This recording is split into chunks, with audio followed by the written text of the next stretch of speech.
I'm Nora Whitfield, 33 years old, and the night my family drew a line through my name started with the smell of baked lasagna and a winter draft slipping under the dining room window. I sat across from my parents while my sister's engagement ring caught the chandelier light. My mother pressed a white envelope into Jenna's hands, and my father lifted his glass as if christening a ship. They said they'd given her $150,000 for a down payment. And then he turned to me with that measured calm that always meant a verdict. "You're the risk." "We don't invest in risks," he said. The fork in my hand felt heavier than steel, so I set it down and decided to leave their house and their story before dessert. Before I go any further, tell me where you're listening from in the comments. And if you've ever had to stand steady while someone doubted you, tap like and subscribe so this finds the next person who needs it. I grew up in Colorado Springs in a one-story house where summers sounded like cicadas and winters smelled like wood polish and laundry soap, a place where my mother liked good curtains and my father liked straight answers. I was the kid who took apart lamps to see how the joints were wired, who lined up pencils like rafters and sketched pretend bridges across the coffee table, and I learned early that quiet work earned less applause than pageant trophies, that a science fair medal could dangle unnoticed while everyone admired a dress that glittered under stage lights. We weren't wealthy, but we were careful coupons in a kitchen drawer, cash in envelopes marked with bills, and my parents used words like sensible and realistic, the way other families used grace before meals, setting the tone for what counted as success, what counted as safe. By middle school, I could solder a clean seam and solve for load paths without blinking. Yet I also knew how to read a room if Jenna had a recital. The house revolved around hairspray, warm cookies, and the ride schedule. If I had a math meet, the living room lamp stayed on for me, and the dog kept me company while I studied. No one meant to be unkind, or so I told myself, and I held to the values I'd been taught. Keep your promises. Tell the truth. Leave a place better than you found it, even when truth felt like walking uphill into the wind. When I left for the University of Colorado, and then to Denver for my first real job, the city felt spare and honest. Cold air on steel welders crackle at dawn, boots crunching across frost, and I liked paying my own rent learning codes the hard way, watching a drawing become a frame you could stand under and trust. The world I entered was practical and plain, compared to the one my parents described when they talked about Jenna's life, a world of catered showers and networking brunches of wedding planners who spoke in packages. My paychecks bought secondhand furniture and safety glasses, while their stories drifted toward hotel ballrooms and tasteful favors in satin boxes, and every phone call ended with a soft comparison I didn't invite: "When will you be settled like your sister?" as if a settled life had only one shape. Still, I'd drive down for holidays, bring a pie sit where I was told listen to the familiar playlist of pride and advice, and carry my own small wins home like folded plans in a tube safe, but invisible. The night everything bent happened near the holidays. The dining room dressed in red cloth and polished oak, my mother's lasagna steaming while my father poured a sturdy Merlot. I waited for a natural pause, then told them about an opening I'd been offered, partnering with a small firm in Boulder to design modular, sustainable homes, my portion of the startup around $30,000. My name on the design rights. If it worked, nothing reckless, nothing borrowed, without a plan. Just the kind of chance that shows up when you've done the quiet work and kept your word. My mother smiled. The soft smile that closes a door without creaking said they didn't have money for me, because Jenna and her fiancé needed a house, and she slipped that envelope across the table like it was a blessing, not a choice between daughters. I heard the paper whisper under Jenna's palm and felt the old lessons settle in. Be realistic, be smaller, be grateful for what isn't offered, while my father cleared his throat and said, "They invested where returns were certain." I looked down at my glass, watched the red waver, as if stirred by a draft, and thought about everything I hadn't said about late nights on job sites, about blueprints smudged with coffee, about clients who waited because they trusted my work, and I decided I wouldn't list my worth like items on a receipt. I set my fork beside my plate and said I wasn't asking for a gift, only a loan I would repay, and when the answer came back the same, I nodded, pushed back my chair, and stood in a room that suddenly felt too warm for breathing. Outside, the porch light cast a clear circle on the concrete, the kind of light you step into when you're not sure what comes next, and the cold reached through my coat clean as a thought. Behind me, dishes clinked and voices blended into the polite sound of a family finishing dinner ahead of me. The driveway stretched toward the street, salt scattered in imperfect rows, and the night smelled like cut pine from the wreath on the rail. I walked to my car without hurry, buckled in, and let the engine idle while the defroster cleared a neat oval on the windshield, a window the exact size of moving forward. I didn't drive far, just to the corner where the neighborhood opened toward the main road. Then I pulled over and typed a message I'd never planned to send, thanking them for what they'd taught me about standing on my own. And when the screen showed it had been delivered, I put the phone face down on the seat and watched the signal light change from red to green. The next morning, when I woke in my Denver apartment, to the hush that comes after a choice is made, the city outside my window looked the same. But something in me had shifted, steady and quiet, like a beam set plumb. I went to work early, ran my hand along the edge of a new foundation drawing, and told myself that leaving a table where there's no place set for you is not ungrateful, it's honest. Back at the office a week later, the holiday wreaths were still hanging, and the break room coffee tasted like someone forgot to count the scoops, and I kept my head down, waiting for contracts to clear and for January to make good on its promise of new starts. I didn't know then how quickly plans can buckle when the ground moves, how a single meeting can rearrange your footing, how a line you thought was straight can show you a bend you never expected. The memo arrived with everyone's name printed in plain type, and mine was in the middle, where it couldn't be missed. And as the room went quiet enough to hear the heat kick on, I understood that the next door would open in a place I hadn't considered. And that is where the first real crack would form, one that didn't break me, but showed me the path I'd take, because the loss I feared most would lead me to a small front counter, a man with paint on his hands, and the kind of work that breathes when you touch it. The morning after that dinner, I woke before sunrise, the faint hum of the furnace filling my apartment. My phone sat face down on the nightstand, silent for once. Outside, Denver was half buried in frost, the streets slick with a thin sheet of ice. I brewed coffee and watched the steam rise, wondering why the silence felt heavier than the night before. The air smelled faintly of steel and pine, the same scent that clung to every construction site I'd ever worked on. It reminded me of what had kept me grounded when everything else felt uncertain work that could stand literal proof of effort in beams and bolts. I drove to the site early that day. The downtown office complex was still skeletal sunlight just brushing across its unfinished frame. The foreman gave me a tired nod as I stepped onto the gravel. The clang of metal, the scrape of concrete, the hiss of welding, it was all routine, the kind of rhythm that steadied the mind. But beneath it, something was shifting.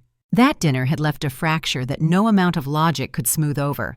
I told myself to focus on numbers, on tensile loads, on deadlines. Still, the words, "You're the risk we don't invest in," kept echoing in the back of my mind like a line written into the foundation itself. That winter stretched on longer than usual. My days were filled with drafting sessions, inspections, and reports. At night, the apartment grew quieter. Calls from my parents stopped, though messages for family updates still landed in the shared group chat, mostly about Jenna and her wedding plans. I muted the thread and left it unread. Sometimes after long hours on site, I'd pass the new high-rise across from Union Station and pause for a moment. Its glass facade reflected the evening sun in clean, straight lines. I had drawn that design months earlier. It was proof of something tangible, even if no one at home ever noticed.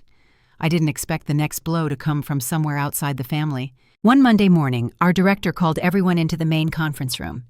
His voice was steady, but his eyes carried the kind of apology that always comes before bad news. The recession, he said, had finally hit our contracts. Several projects were being suspended indefinitely. There would be layoffs. When he read my name from the list, my mind went perfectly still. I gathered my things quietly, the scrape of my chair the only sound I could hear. Outside, snow had started to fall again, and for a moment the city looked frozen in time. Buildings, half-finished cranes, paused mid-swing, the air thick with white. I walked the 8 blocks back to my apartment without feeling the cold. The termination letter in my pocket felt like a weight pressing through the fabric of my coat.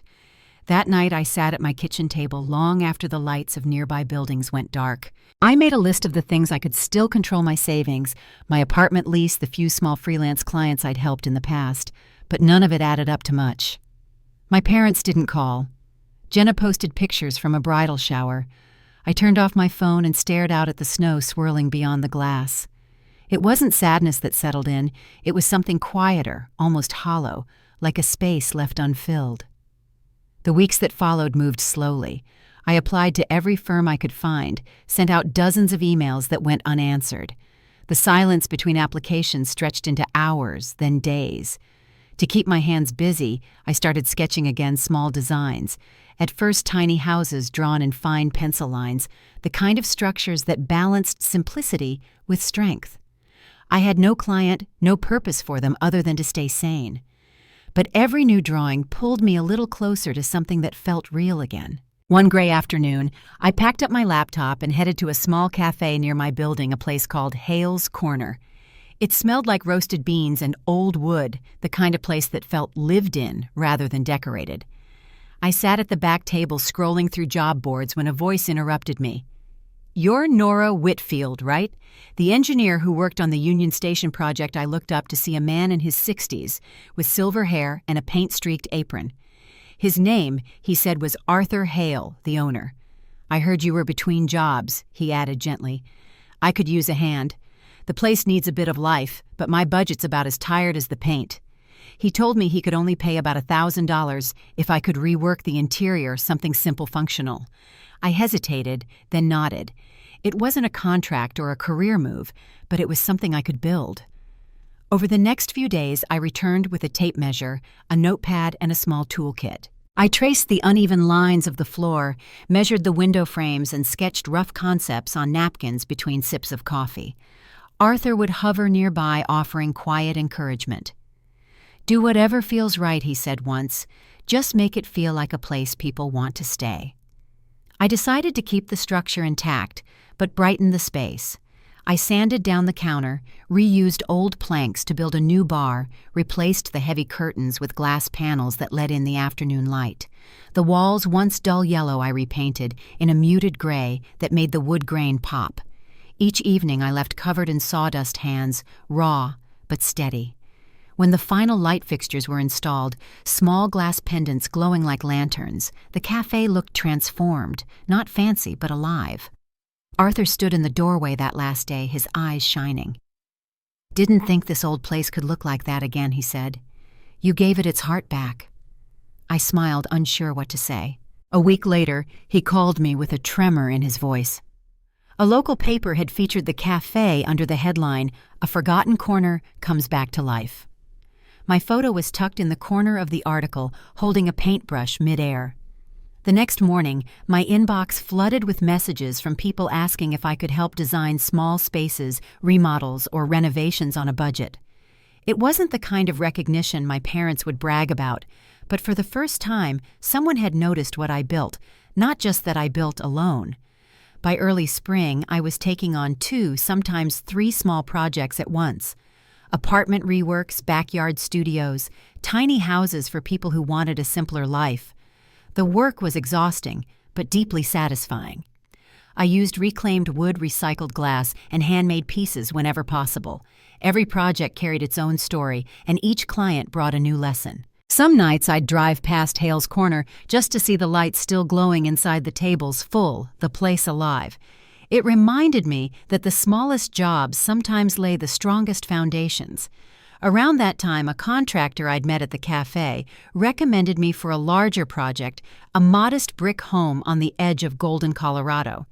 The owner, a retired veteran, was moving in with his daughter and wanted the house reinforced before renovations began. When I arrived for the first inspection, another truck was already parked in the driveway. The man leaning against it introduced himself as Mason Cole, the structural specialist assigned to assess the foundation. His handshake was firm, but easy, his eyes steady, the kind of calm that comes from seeing things fall apart and choosing to rebuild anyway. He looked over my sketches, nodded once, and said, "You've got a good eye for balance." I replied, half smiling. That's the goal. Keep it standing. It was a brief exchange, professional, but comfortable. Over the next several weeks, we worked side by side, me refining layouts, him reinforcing the bones beneath them. He was quiet most of the time, focused, meticulous. Every so often, he'd ask why I chose reclaimed materials or why I favored smaller, lighter designs. I told him about sustainability, about how spaces could be both efficient and warm if they were built with care. He listened without interrupting occasionally, offering a thoughtful nod or a soft grin that said he understood more than he let on. The house was finished by late May. The morning we signed off on the final inspection, the sky broke open into a clean blue after days of rain. I stood in the front yard, mud on my boots, watching sunlight catch the wet shingles. Mason joined me, arms crossed loosely. "Not bad for a couple of tired hands," he said with a chuckle. I laughed, realizing how long it had been since I'd done that without effort. Something about that project, the teamwork, the patience, the quiet satisfaction felt different. I didn't know then how much it would matter. When I got home that evening, the apartment felt smaller than it had in months, but lighter too. I set my tools by the door and looked over the sketches pinned above my desk. Each one represented a step away from who I'd been at that dinner table. Outside, the sun slipped behind the city skyline, turning the glass buildings gold. I thought about what came next, about the open land beyond the city, and the possibilities still unwritten. What I didn't know yet was that Mason's next phone call would pull me out of Denver entirely toward the coast, toward a place where every board, every nail, and every breath of wind would help me rebuild the life I thought I'd lost. The following week, Mason called about another project, a small brick home outside of Golden that needed repairs before winter. The owner was an older veteran named Bill, quiet but kind, who wanted to make the house safe for his daughter and grandchild. It wasn't a large contract, but the work felt personal. Mason handled the reinforcements, while I drew up plans for a more efficient layout. Every morning, the site smelled of damp earth and sawdust, and the sound of hammers echoed through the thin mountain air. Mason was usually there before anyone else. Coffee thermos in hand, his calmness setting the pace for the rest of us. Watching him work made time move differently, steady, deliberate, without rush. By late afternoon, we'd take a break on the porch steps. He'd talk about how he'd learned patience in the service, how some things couldn't be rushed if you wanted them to last. I didn't talk much about my past, but he never pushed. When the job wrapped, he handed me a file with the final inspection reports and said, "We made something solid here." His words stayed with me longer than I expected. It had been months since anyone described my work as something that stood rather than something that needed proof. After that project, Mason and I found reasons to keep collaborating. There was a rhythm between us that came naturally. I'd sketch designs late into the night, and he'd review the structural notes the next morning.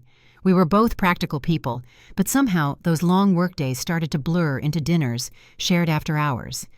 He'd talk about the years overseas, about deserts that never cooled even at night, about the first home he built for himself when he came back, a tiny house on rented land barely big enough for one. I'd listen, tracing the rim of my glass, surprised by how easy the silence between us felt. For once, I didn't need to fill it. One evening after finishing a report, he mentioned an idea that made me pause. "Have you ever thought about building homes that power themselves?" he asked.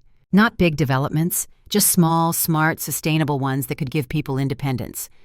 I looked up from my desk, and something inside me lit up.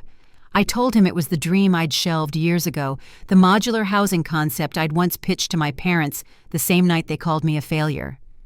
Mason smiled and said simply, "Then maybe it's time to pull that idea back out."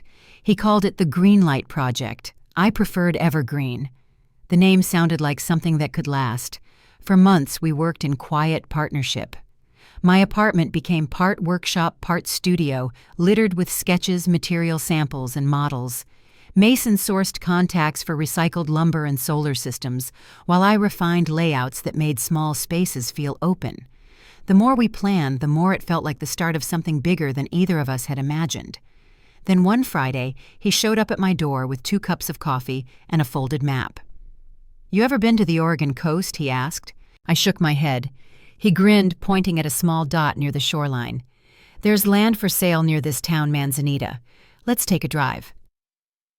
We left Denver just after sunrise. The city faded behind us, replaced by long stretches of pine forest and winding roads. The air grew damp as we crossed into Oregon, carrying the smell of salt and moss. By the time we reached the coast, the sky was a pale gray, the kind that makes the ocean look endless. Waves broke against the rocks below each crash, steady and low like a heartbeat. Mason parked near a weathered sign that read, "For sale 5 acres." The paint had almost peeled off. Beyond it, a narrow dirt road disappeared into a curtain of trees. We followed the path on foot. It opened into a clearing that sloped gently toward the water. The wind came off the sea, sharp and cool, brushing through the tall ferns and grass. In the distance, the horizon glimmered silver under the clouds. I stood still, listening to the rhythm of the waves, the soft crackle of branches overhead. For the first time in a long while, I felt something like belonging. Mason turned to me. "Feels like the start of something," he said quietly. I nodded, unable to find words. Later that afternoon, we met the owner, a thin man in his 70s named Frank Delaney, who had lived in the area his whole life. His pickup was older than I was, but his handshake was steady. "You folks looking to build?" he asked. I explained the idea how we wanted to create a sustainable cabin using reclaimed materials, a model for what could become the evergreen line of homes. He listened without interrupting, eyes drifting toward the trees as if picturing it. When I mentioned the listed price of $85,000, he smiled faintly and said, "Tell you what, $75 if you promise to make it something worth keeping." Mason glanced at me, and I knew he'd seen the hesitation in my face. My savings barely covered $60. "I'll handle the rest," he said softly before I could speak.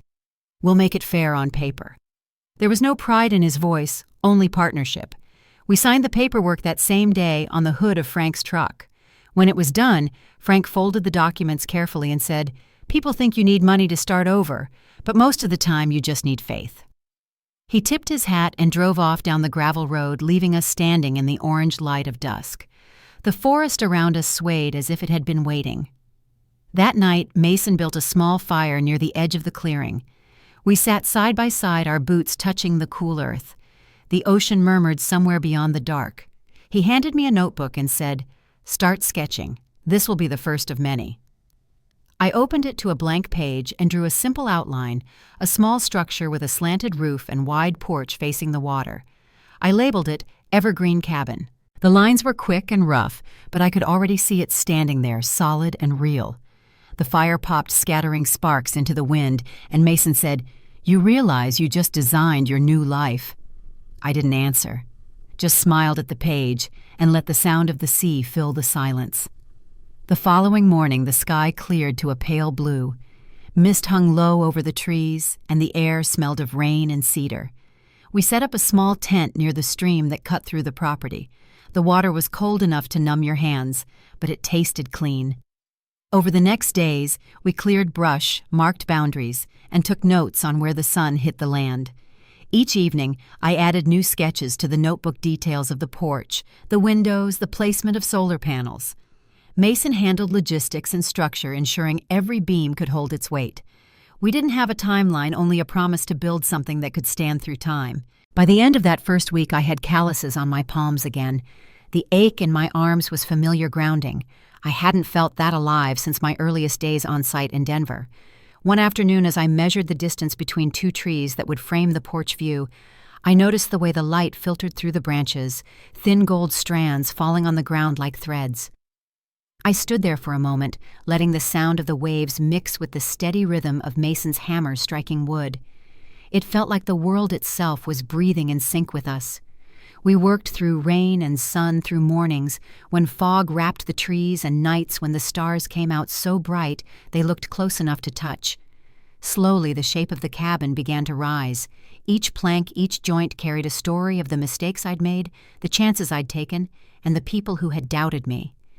Every piece of reclaimed wood seemed to hold a history of its own, weathered but unbroken. Mason often said that building was just another kind of healing, and I started to believe him.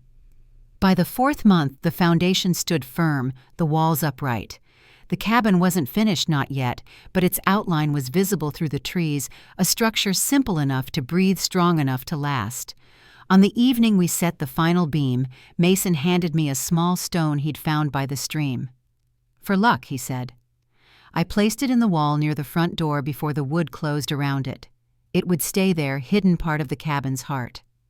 As we packed up the tools for the night, the last light spilled over the clearing and the air turned cool again. The waves crashed in the distance, steady and certain. I stood back looking at what we'd built so far and felt something I hadn't felt in years, peace that didn't depend on anyone's approval. The cabin wasn't just shelter. It was proof that I could build a life that stood on its own. What I didn't know then was that this small home in the woods would become far more than a project. It would become a story. People sought out a symbol they'd share, and eventually the place that brought the past back to my door. The first weeks after breaking ground on the cabin passed in a rhythm that was both exhausting and strangely peaceful. The land woke up with the morning light birds stirring in the pines, the sound of water from the nearby stream, the faint tang of salt drifting inland from the Pacific. Mason and I started each day before sunrise, coffee steaming in tin mugs, as we stood by the makeshift workbench to go over plans. The site was quiet except for the hum of wind and the soft creak of trees shifting under the coastal air. Our hands grew rough from the work, our backs sore from lifting timber salvaged from an abandoned barn in Astoria. Still, we kept at it. The house wasn't just another project, it felt like a promise to ourselves. We called it Evergreen Cabin, a name that came to me one evening when the fog settled low enough to make the world disappear. It meant endurance growth through every season, and something that would stand when everything else faded.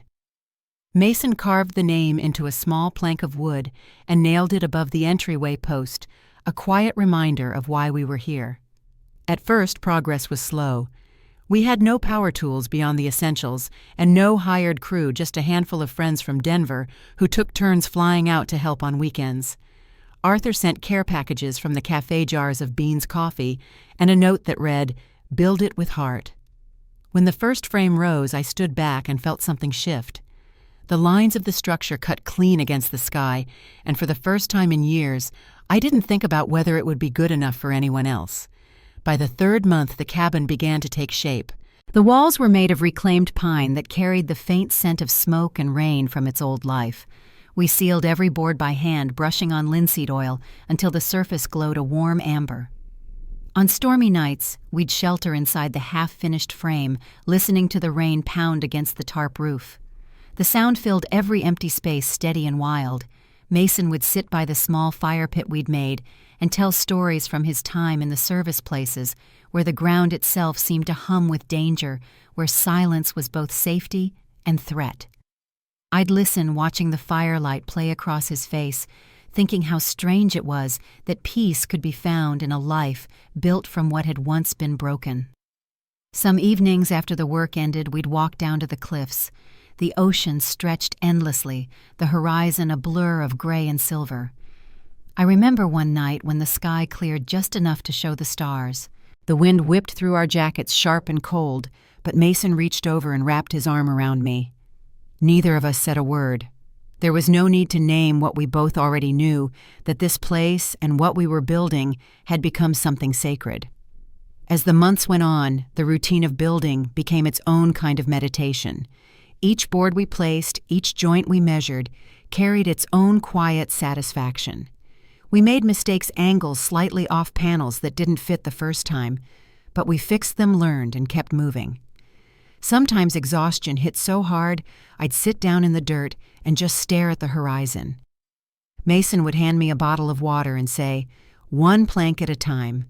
It was simple advice, but it was exactly what I needed. When the structure was finally enclosed, the smell of fresh-cut wood filled the air.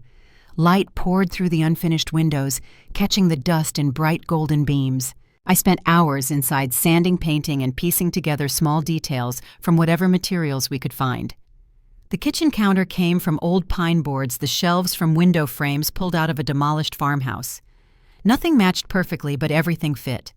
I built the lamps from glass bottles I found at a local flea market. Every element carried its own story, a mark of hands and time. There were moments of frustration, too. The work took longer than planned, money ran tight, and more than once the weather stopped us cold. I remember one afternoon when my drill snapped mid-job. I tried to push through it, but the tears came anyway. Mason didn't say anything. He just took the tool from my hands, set it down, and pulled me close. "It doesn't have to be perfect," he whispered. "It just has to be yours."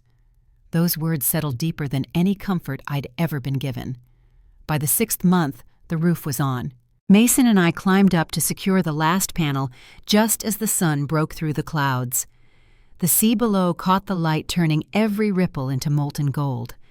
I could feel the boards warm under my palms, the air filled with the scent of pine and salt. I thought about every night I had spent working towards someone else's approval, about how this simple cabin built by hand and faith had become proof that I never needed it in the first place. When we finally placed the last window pane, I stood in the center of the room and let the quiet sink in. The light shifted across the floor, bright and clean. For the first time, I didn't see what was missing. I saw what was there. 2 months later, the cabin stood finished. The roof gleamed a soft matte gray, the walls pale wood that caught the afternoon glow. The porch faced the forest where the wind rustled through the pines in a steady rhythm. We planted a row of saplings along the path to the door. Inside, the cabin smelled of new beginnings, fresh wood paint, and the faint sweetness of lavender from the oil I used on the shelves.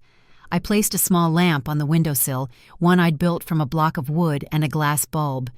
It reminded me of a toy robot I'd once made as a child, the one my father called a waste of parts. Standing there now, I realized I'd rebuilt that memory into something whole. When it was done, I took a single photo from the porch, just the cabin, the forest behind it, and a stretch of sky fading toward gold. I posted it online with a short caption, "Built this. Proud." I didn't think much of it. I only wanted to mark the moment. The next morning, my phone lit up with messages. Friends, colleagues, and even strangers had shared the photo. Within days, a local design blog featured the story, "Evergreen Cabin, a Tiny Home with a Giant Heart." Requests began to pour into my inbox, couples asking about custom builds, environmental groups offering collaborations, people saying the story gave them hope. The simplicity of it, the idea that something small could hold so much strength, seemed to reach people. One afternoon, Mason walked in holding a newspaper. He set it on the table and pointed to the headline, "Whitfield Design Studio, the Future of Sustainable Living." I stared at the words, unsure what to feel. It wasn't pride exactly. It was quiet recognition that all the rejection, all the silence had led here. That evening I stepped outside as the sun dipped behind the trees. The air carried a trace of wood smoke and sea spray. I looked out toward the horizon and whispered, I didn't need their money. The wind caught my words, scattering them through the forest. I didn't know if anyone would hear, but I knew they were true. The cabin became more than a home. It became a symbol. People visited, took photos, and shared them with the tag #EvergreenStart. Some came just to stand on the porch and breathe in the calm. Others wanted to learn how to build one of their own. Each visitor left something behind: a note, a shell, a small stone from the beach. By the second spring, the world I had once fought so hard to enter felt far away. Denver's noise and deadlines had faded into memory. My days began with the smell of coffee and the sound of gulls, my nights with the steady hum of the waves. Mason and I kept building more cabins, more stories. I thought the past was behind me, but the truth is, it always finds its way back. The day I heard the car tires crunch on the gravel outside, I knew the quiet life we'd built was about to shift again. I just didn't know how much. The morning was quiet, the kind of stillness that came after a night of steady rain. I was kneeling by the porch planting lavender along the path when the sound of tires on gravel broke the calm. The noise was sharp and unfamiliar, too polished for the usual delivery trucks that came up the road. I stood, brushed the dirt from my gloves, and looked toward the gate. A silver sedan rolled to a stop in front of the private property sign. The door opened, and for a second the world seemed to tilt. It was Jenna. I hadn't seen her in 2 years. She stepped out slowly, wearing a white dress that looked like it had never met a wrinkle. Her hair was perfectly styled, but her hands trembled as she held her phone to her ear. "Dad," she said, her voice cracking through the distance, "you need to come here right now." She turned eyes wide and finally saw me standing there. For a moment, neither of us spoke. The last time we'd been face to face, our parents had toasted her engagement while I'd quietly slipped out the back door. "You live here?" she asked at last, her tone caught somewhere between disbelief and fear. I nodded. "For a while now," I said. "What's going on, Jenna?" She lowered the phone, blinking fast, as if the sight of the cabin, the garden, the solar panels on the roof, all of it didn't make sense. "They told me you were struggling," she said quietly, "that you left Denver after losing your job, that you were barely getting by." Her gaze swept over the place again, her voice unsteady. "This doesn't look like barely getting by." The wind moved through the pines, carrying the sharp scent of salt from the ocean below. I could see how much she'd changed, still beautiful, but thinner now, tired in a way that makeup couldn't hide. "What are you doing here, Jenna?" I asked. She hesitated before answering. "I just drove," she said softly. "I didn't know where else to go." We sat on the porch steps. For a long time she didn't speak. Then in a low, halting voice she said, "Ben and I are divorcing. I tried to make it work, but it's over." She laughed under her breath, a sound that didn't reach her eyes. "Mom and Dad are furious. They say I should have tried harder, that failure isn't an option in this family." Her words trailed off.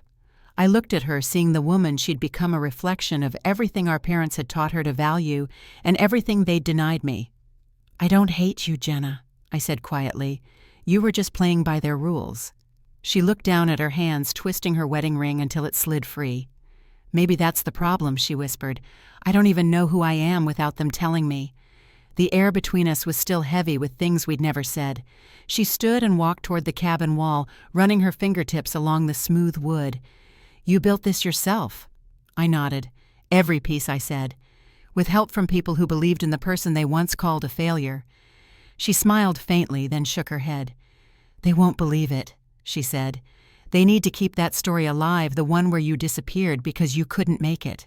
I could have told her how many nights I'd replayed that dinner in my mind, how every word had burned like a brand I refused to carry anymore.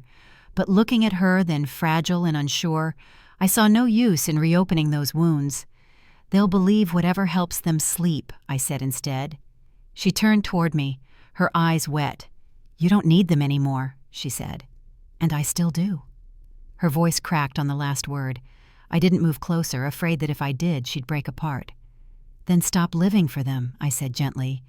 "You don't have to ask their permission to be free." She gave a small, shaking laugh. "It's not that easy." I nodded. "It never is. But it's possible." She stayed a few hours, long enough for the fog to roll back in from the sea. Before leaving, she promised to call once things settled. At the gate, she turned to me.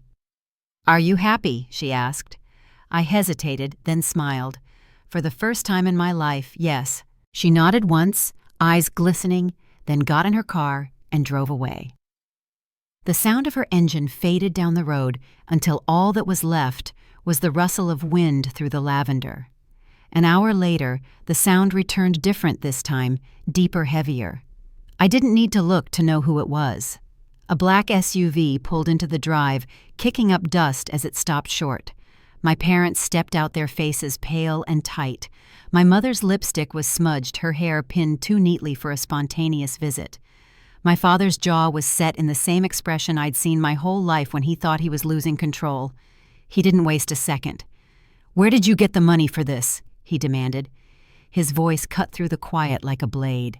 He scanned the cabin, the garden, the panels on the roof.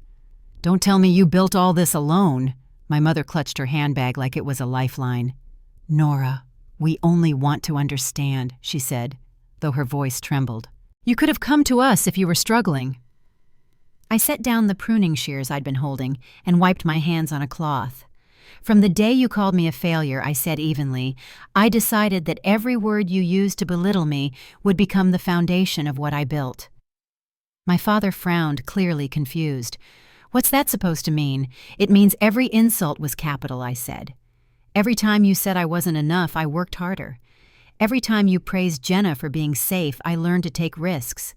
Every time you doubted me, you paid for this, just not in dollars." My mother's eyes filled with tears. "We only wanted what was best for you," she said, her voice breaking. I shook my head slowly. "You wanted what was best for your image. You wanted a daughter you could show off. I just wanted to be seen." My father turned away, pacing a few steps like a man trying to hold on to an argument that no longer had ground. He looked at the walls, the roof, the details that couldn't be denied. "Did you do all this for revenge?" he asked, finally, his tone quieter now, almost weary. "No," I said. "If I wanted revenge, I'd have sent you an invoice. I built this so I'd never need you again." The air between us went still. Even the wind seemed to stop moving. My mother's shoulders shook as she covered her face. My father stared at the ground, his voice hoarse when he finally spoke. "We were wrong." Those 3 words landed heavier than anything he'd ever said. My mother reached for him, sobbing quietly, but he didn't move. He looked at me one last time and asked, "Can you forgive us?" I stood there for a long moment, the scent of lavender rising around us. Mason stepped out onto the porch, then silent but steady beside me. I met my father's eyes and said, "I don't need to forgive you to be free. I already found it." No one spoke after that. My mother wiped her tears with the back of her hand, and my father exhaled the sound of a man releasing something he'd carried too long. They turned toward the SUV without another word. I watched as they drove away, the tail lights disappearing into the dusk. Mason laid a coat over my shoulders. "You okay?" he asked quietly. I nodded. "I am," I said. "For the first time, I really am." That night, I sat by the window while the forest outside swayed under the wind. The cabin glowed softly from the firelight inside. I opened my journal and wrote a single line. Forgiveness isn't about letting them rest easy. It's about not waking up with their pain anymore. I didn't know what tomorrow would bring, whether the past would stay quiet or find new ways to return, but for the first time, it no longer scared me. The next morning would come, and the light would fall through the trees just the same. The weeks after my parents' visit passed quietly. The tension that had hung in the air that evening seemed to settle into the walls, leaving behind a stillness that neither of us spoke about. Mason spent more time in the workshop behind the cabin, cutting panels and refining layouts for our next project, while I handled emails from new clients. Word about the evergreen cabin had spread faster than we could have imagined. Inboxes filled with requests, interviews, and design offers. What had started as a single home on the Oregon coast had turned into something much larger. One crisp morning, I walked down to the bluff overlooking the sea. The tide was low, and the beach below stretched wide and silver. I'd been up late finalizing a proposal for a sustainable housing grant, one that could fund new models across the Pacific Northwest. I carried my notebook, flipping through sketches as the wind lifted the pages. Each design carried its own purpose homes that breathed, that belonged to the land, rather than standing against it. Mason joined me after a while, holding 2 mugs of coffee. "You were out here early," he said, handing me one. I smiled. "Couldn't sleep," I said. "My mind's been running." He looked out over the water, the breeze pulling at his hair. "That's what happens when you're building something that matters," he said. "It doesn't let you rest." Later that week, a journalist from a major architecture magazine reached out. She wanted to feature Evergreen Studio as a new leader in sustainable design. I nearly declined, but Mason encouraged me to do it. "People should see what you've built," he said. "Not just the cabin, but everything behind it." I agreed, and a few days later, a photographer arrived to capture the place. He moved through each room quietly, pausing to study the light as it filtered through the wide windows. When the story published, the response was overwhelming. My name appeared in headlines and conference invitations, in phone calls from people who once dismissed my ideas. For the first time, success didn't feel like something to chase. It had found me. Still, there were moments of quiet reckoning. Some nights, after long hours of work, I'd find myself staring at the message thread with my parents still pinned to the top of my phone. I hadn't heard from them since the day they left. Jenna had called once, a brief check-in, her voice soft but unsure. She said Mom was quieter these days, that Dad spent more time outside in the yard.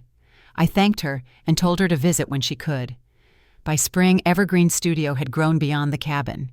Mason and I hired 2 assistants from Portland, a young designer named Leah Carter, fresh out of school, and a carpenter named Tom Avery, who'd spent 20 years restoring old farmhouses. They brought new energy into the work laughter that filled the space and made the long days easier.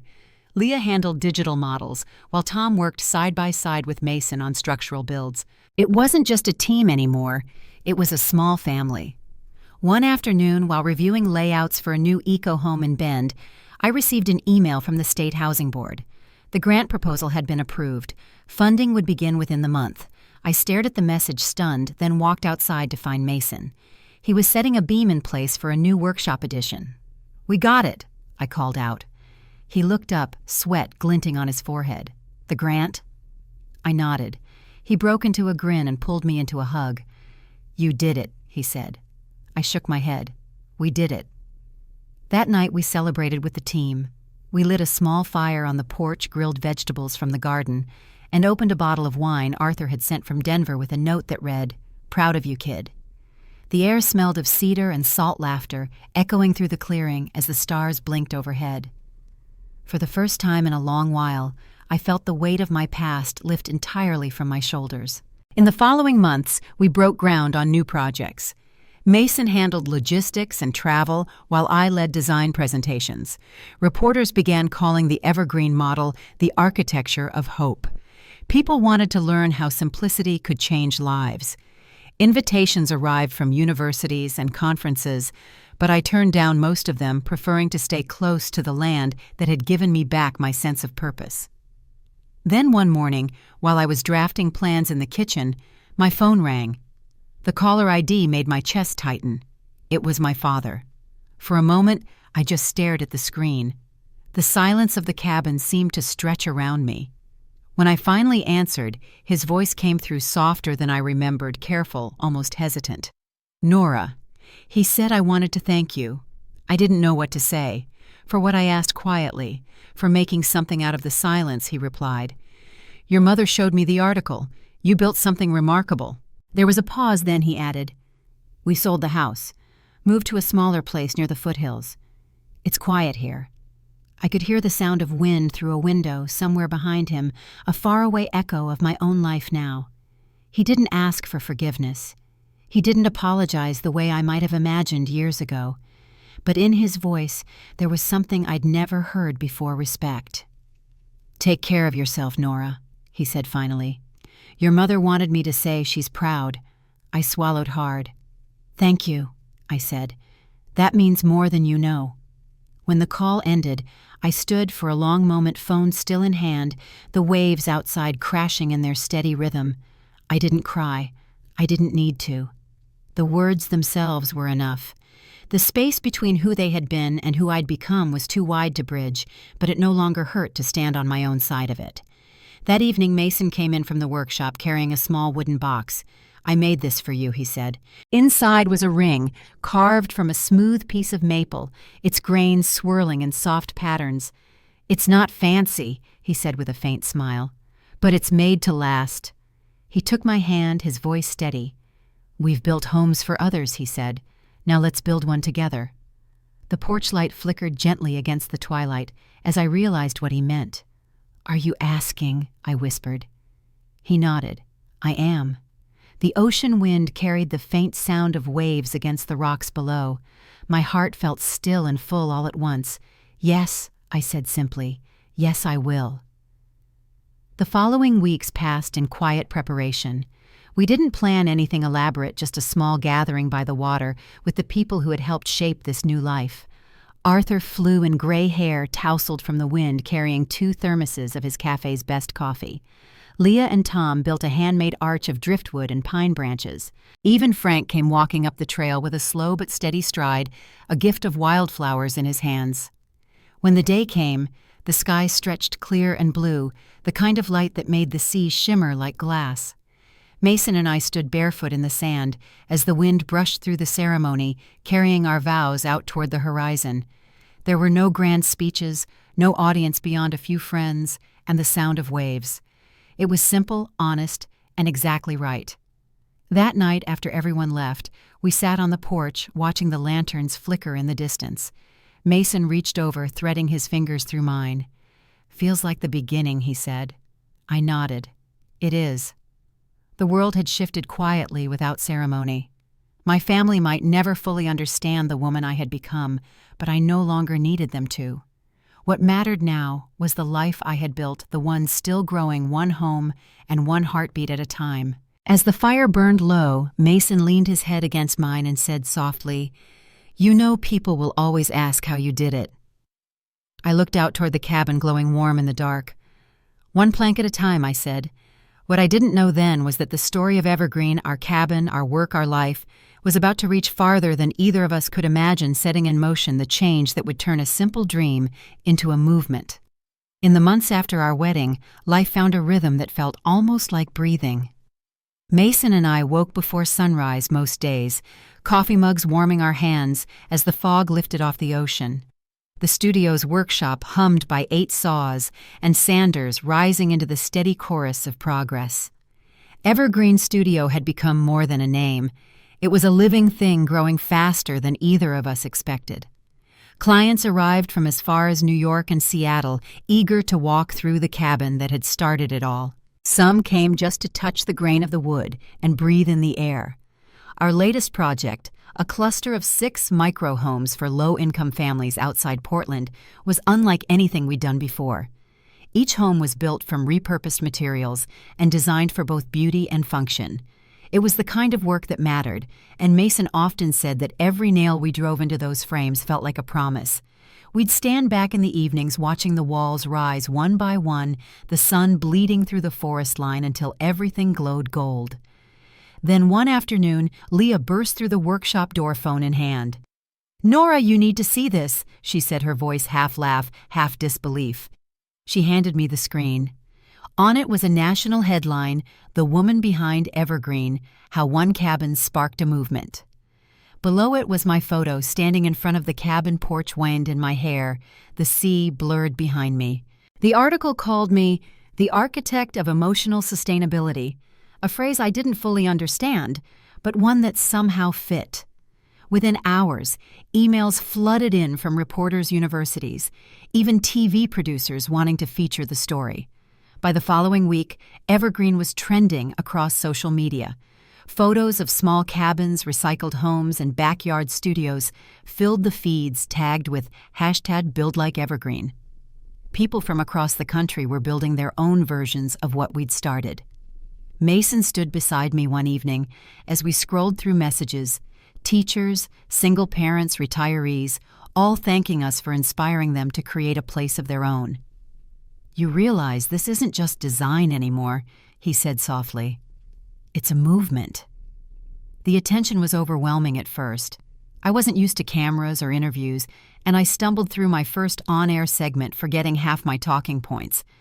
But what mattered wasn't the polish, it was the story. The idea that something built with care, with intention, could outlast the noise of the world. That truth resonated with people in ways I never expected. One morning, while sorting through a pile of mail at the studio, I found a plain white envelope addressed in careful handwriting. Inside was a short note from Jenna. "I saw your interview. You were calm, strong. I'm starting to understand what you meant that day. Thank you for showing me there's another way to live." Beneath her signature was a small drawing lavender sketched in pencil. I set the note beside my desk lamp and left it there, a reminder that change sometimes begins in silence. As Evergreen grew, so did the demands on our time. Mason traveled frequently, overseeing partnerships with veterans' housing projects, while I met with new clients and supervised designs. Leah took over our digital outreach, and Tom began training a team of apprentices. The studio became a hive of motion hammers' voices, laughter, all flowing into something larger than any one of us. Yet even with success came exhaustion. There were nights when I'd lie awake staring at the dark ceiling, wondering if I was doing enough, if I was still the same person who'd once built a cabin out of pure necessity. Mason would reach for my hand and squeeze gently, as if to remind me that everything we'd built came from the same place, faith and stubbornness. Then one afternoon I received an email from the editor of Forbes. They were releasing a feature titled 40 Under 40 Builders of the Future. My name was on the list. I sat there for a long moment, the screen glowing in front of me, before calling Mason. He didn't say much, just a low whistle, and a quiet, "You earned it." When the article went live, the headline read, "From Forgotten Daughter to Visionary Designer." I couldn't help but smile. Not long after, a network reached out about producing a documentary on Evergreen. They wanted to film at the cabin, capture the story from where it began. I agreed, though part of me was nervous about opening the door again to something so personal. The filming lasted 3 days. The crew was respectful, moving quietly through the property as they captured every beam, every handmade detail. The director, a soft-spoken man named Elliot Rhodes, asked gentle questions that let the story breathe. When the segment aired, messages poured in. People shared memories of homes they'd lost, of dreams they'd buried, of rebuilding after hardship. They said Evergreen gave them permission to start again. The story spread like roots through soil, unseen but powerful. Even my parents called their voices soft with emotion. "We watched the documentary," my mother said. "You were wonderful, Nora. Truly." My father added, "Only you did what I couldn't. You built something that lasts." It was the closest to an apology I would ever get, and it was enough. The following month, I was invited to speak at a conference in Seattle on sustainable design. Standing on that stage, looking out at hundreds of faces, I remembered every version of myself that had brought me there. The young woman sitting alone in her Denver apartment, the builder covered in sawdust, the daughter who walked away from her parents' table. Each of them had a hand in this moment. When the applause rose, I felt it not as noise, but as a quiet acknowledgement, a full circle drawn in the air. After the conference, Mason and I drove back down the coast. The sun dipped low, painting the water in shades of copper and rose. We stopped at a viewpoint overlooking the sea. The wind was cool, carrying the scent of pine and salt. "You realize," he said, leaning against the railing, "you've changed how people see what home means." I smiled. "Maybe," I said, "but I think home changed me first." When we returned, a letter waited on the porch, sealed in pale blue. It was from a university dean inviting Evergreen Studio to collaborate on a new research program, one that would blend design engineering and social impact. Mason read the letter aloud, then looked up. "You ready for this?" he asked. I nodded, feeling both nervous and certain. "Yes," I said. "It's time." That night, as the waves rolled in steady and slow, I stood by the window of the cabin, the same one where I had once stood after walking away from my family.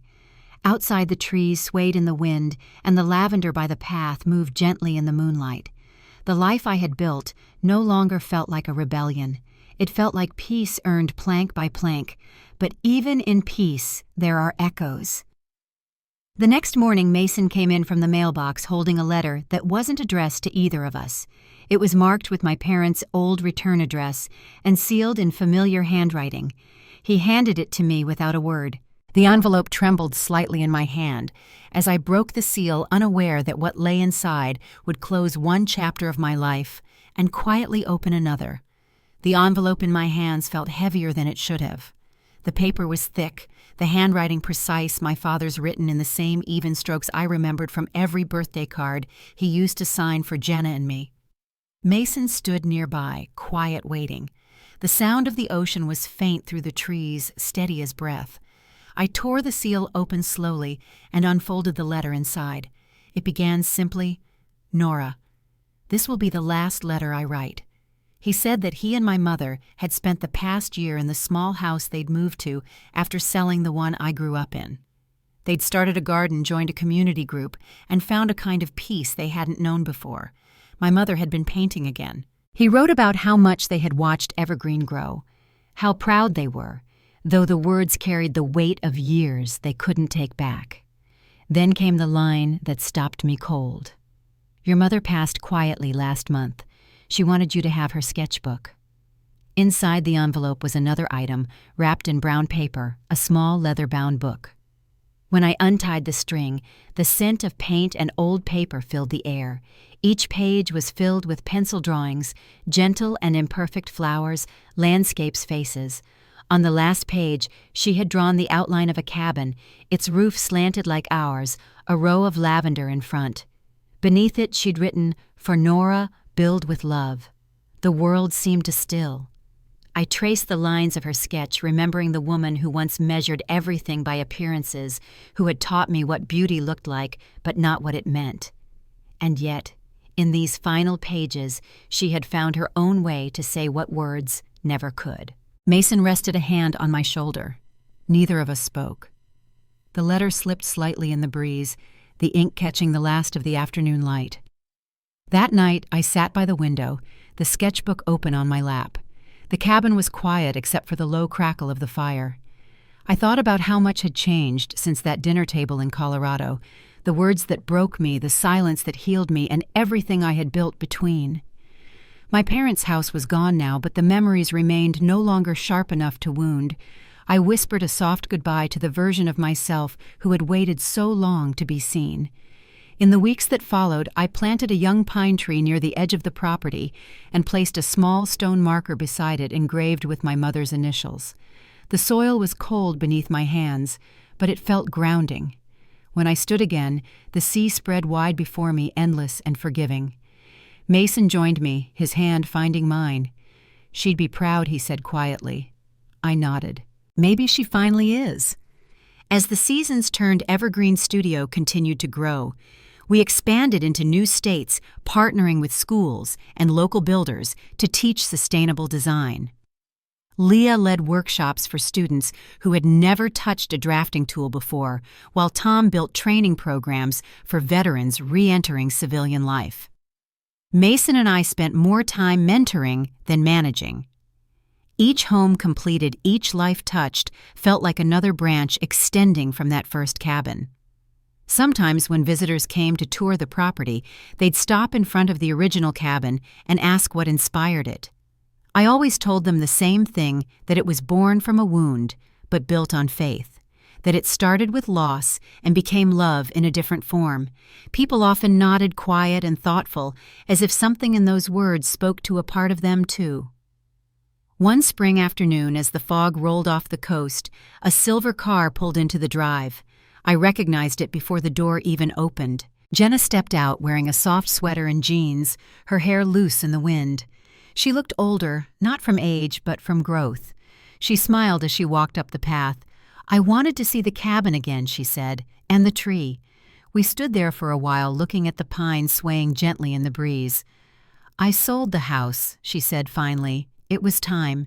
Her voice carried a kind of calm I hadn't heard in years. "I'm moving to Portland. I want to help with the community builds if you'll have me." I didn't answer right away. I just reached out and hugged her, the kind of embrace that didn't need words. "Of course," I said. "There's always room." It wasn't forgiveness or apology. It was something quieter, something earned. That evening, as the sun slipped low and the light poured golden through the trees, Mason and I sat on the porch with 2 mugs of tea. The sea below glimmered like molten glass. I thought about everything it had taken to reach this moment, the years of silence, the rebuilding, the love that had grown in the cracks of old pain. My mother's words echoed faintly in my mind, "Build with love." I realized then that's all I had ever done, even when I didn't have the words for it. The lavender by the porch swayed softly, the air carrying its scent through the open door. In the distance, the young pine caught the last of the sunlight glowing against the fading sky. It stood tall and steady, just like the life I had built rooted deep in soil once barren. Sometimes justice isn't a verdict or a victory. It's peace. It's knowing you've built something honest from the rubble of what was broken.